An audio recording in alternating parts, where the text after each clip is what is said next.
Hello, everyone. Today I am delighted to welcome Barb Fletcher to the show. Let me introduce Barb. Barb is a resilience coach and stress management expert. She brings transformative tools like HeartMath and emotional freedom technique to her clients.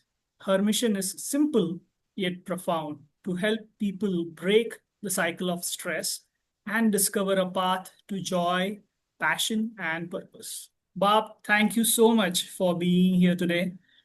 You were the first one to introduce me to HRV and HeartMath, and I've been, how I've been in love with all these concepts. I'm excited to learn more about your journey and the Mhm. life-changing work that you're doing here.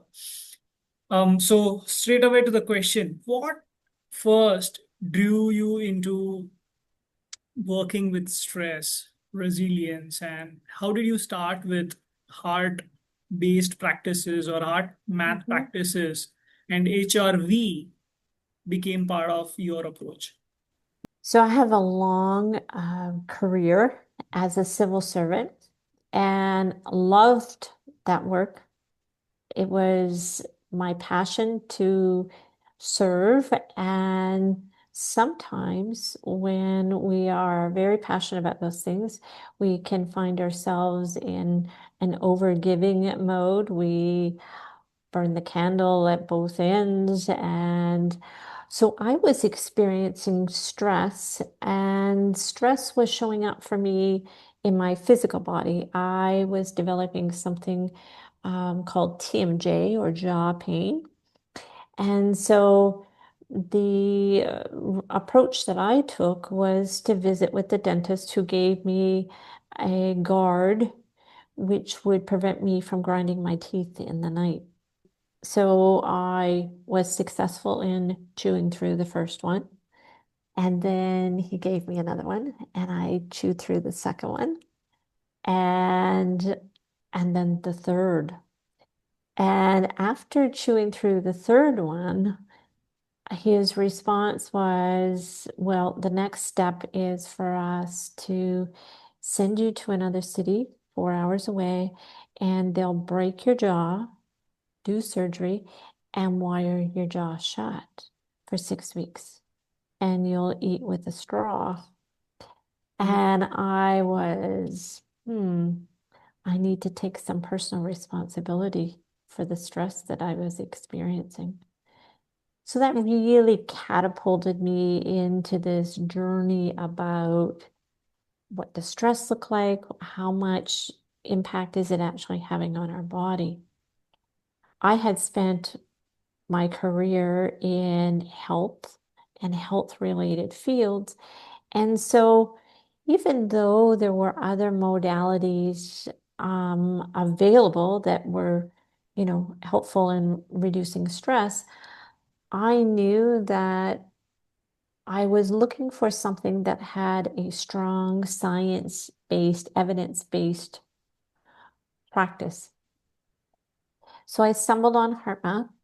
HeartMath has nearly 40 years of peer-reviewed science. And that was the encouragement I had because I knew that if it was something that landed nicely with me, I was likely to want to share it with others. And people might say to me, show me the proof.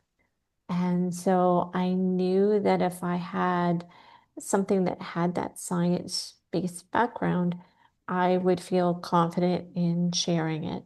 So that's how I landed on the study of HRV, heart math, and it's what drew me to these tools. When you look at your clients or work with them over a period of time, what kind of patterns do you see when you are working as a resilience coach, as a stress management Mhm. expert? How do you kind of understand these patterns that they're playing up, and then how do you integrate these tools into their day-to-day life, or how do you integrate in your coaching? How does this help you in your coaching? Emotions impact our physical body. At the same time, that's not usually the reason people throw up their hands and say, I'm stressed. They usually do that because of Perhaps they're not sleeping well. Maybe they're doing what I was doing, grinding my teeth. Maybe they're having headaches or having pains. Or sometimes they may be saying, I'm not thinking straight, I'm not remembering things. So it's often the physical symptoms that bring people to this work. It's not usually the emotional piece. And so when people come to me, I have a stress assessment that was developed by HeartMath that looks at stress in a number of ways. It looks at physical stress, relationship stress, financial stress, social support stress, emotional stress, stress response. So a series of envelopes and points in time that help us look at how stress might be showing up with you. And so in the first session I would have with somebody, I would have them tell me about stress at work, stress at home, stress for them. And we would look at their stress assessment, which is just a snapshot in time, to see if there's congruence or maybe they have some misperceptions of how stress is showing up. What they've answered on the questionnaire looks a little different. The flip side to that, we also measure well-being, which is looks at us how much stress management we have available, how adaptable we are, how much resilience, and how much emotional vitality. And so it's important to have an awareness of those factors as well, because we get now have a sense of where we're starting from. So where are we landing with stress? Where are we landing with well-being? And we use that information to guide us moving forward.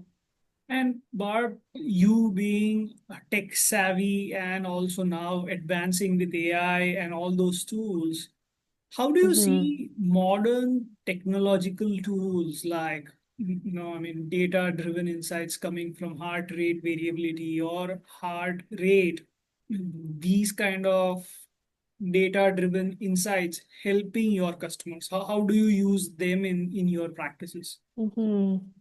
Technology for me is a tool, it's an asset. It is not the only feature of fixing the situation. We have to have more awareness of what's actually happening with our physical body. The technology sits alongside of what we're doing, either with breath or particular tools. And so when I'm working with clients, I may not start out with technology in the beginning. I may have them gain a competence in some of the tools and then offer them the technology, depending on the person. Mhm. It may be something that they really enjoy. I do. I measure every single day and identify changes in how I'm feeling, how well I am. And those changes get identified often before I'm even really physically aware. So the heart rate variability is giving clues. For some people, technology causes more anxiety. And Mhm. if that's the case, that's one of those things that you just set aside. And we encourage them to rely on that inner knowing, that intuition to guide them forward. AI offers wonderful insight in helping us understand more completely as coaches how some of these pieces fit together. But it's not, it's a tool, it's a support. And I enjoy how I'm able to provide a more fully developed service to clients who come to me, more value add than I might have been able to otherwise. I would love if you could guide us through a short practice. something Mm-hmm. which we could do over Happy here, to. and maybe the viewers also can experience it. If you can, Mm-hmm. if you can use some of the tools or something, some kind of a short session would be like maybe a Absolutely. 2 minutes. Sure, we can do that. Great. So I would love to teach people the quick coherence, and it is the foundation tool of HeartMath.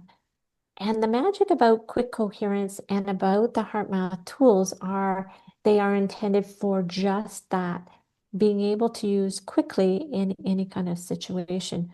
We all know that there are things that we can add to our practice, but we need a certain space and a certain time to do it. And the quick coherence is something we can practice, and people around us don't even know that we're doing it. The foundation of that, of course, is always that we're breathing. And so when people say, well, I'm not sure I can do it, and we remind them that they breathe all the time, it's just some small nuances that we're going to work with. So the first thing I want the viewers to think about is I want them to think about an anchor, something that when they think about it, they feel ease, love, appreciation. Mhm. Could be a pet, could be an experience, could be a place. It's often not people because people have wobbles. And some days it feels really good and some days it doesn't. So for me, I spend time in the winter in Costa Rica. And so for me, that sweet spot is my feet in the sand. It's a sunny day. I'm at the beach.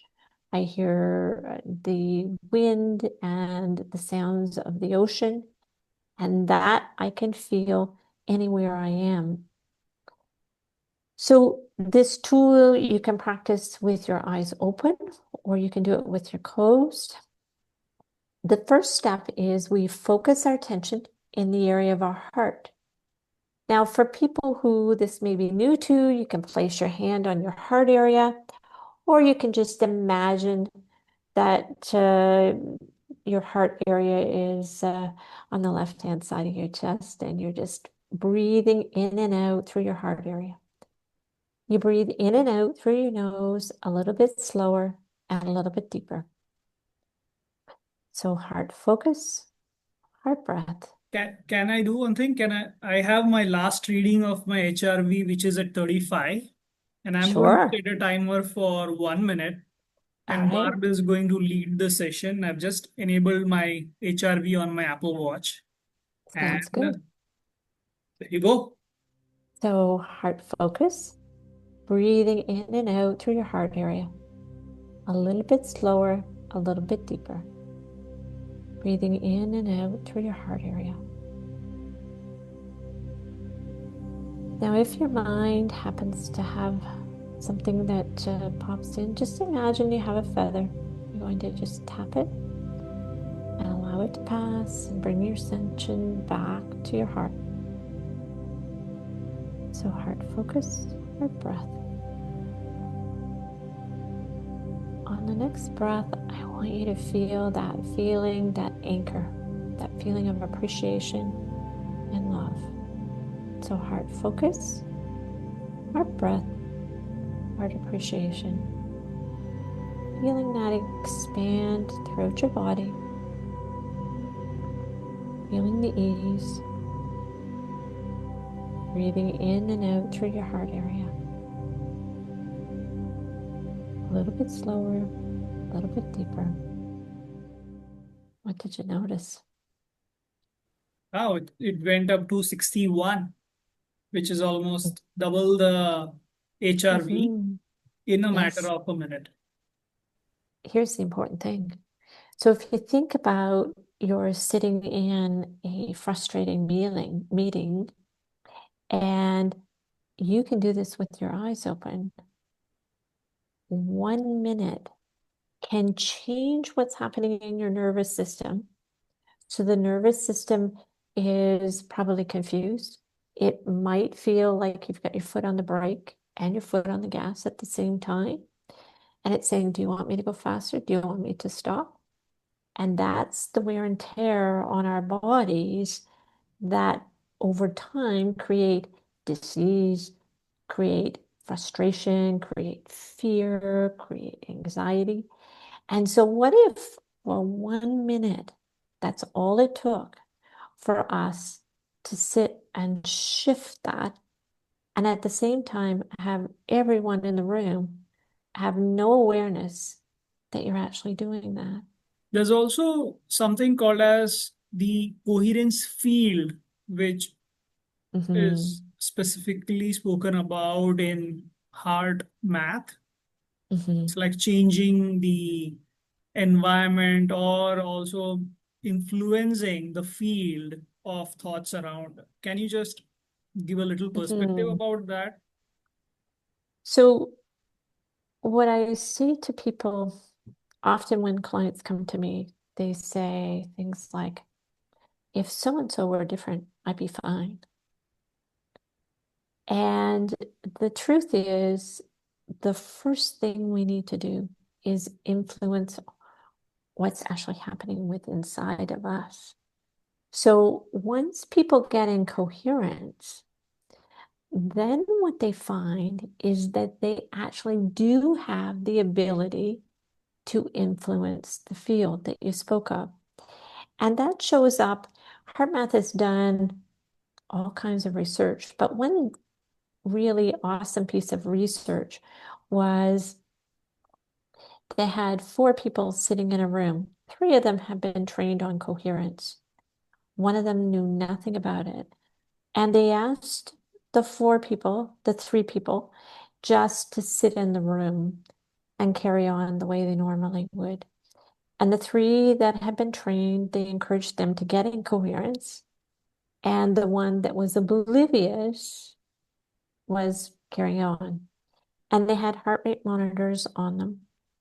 And the interesting thing was that the person who was not in coherence immediately assumed a coherent heart because the other 3 people in the room were actually influencing the field.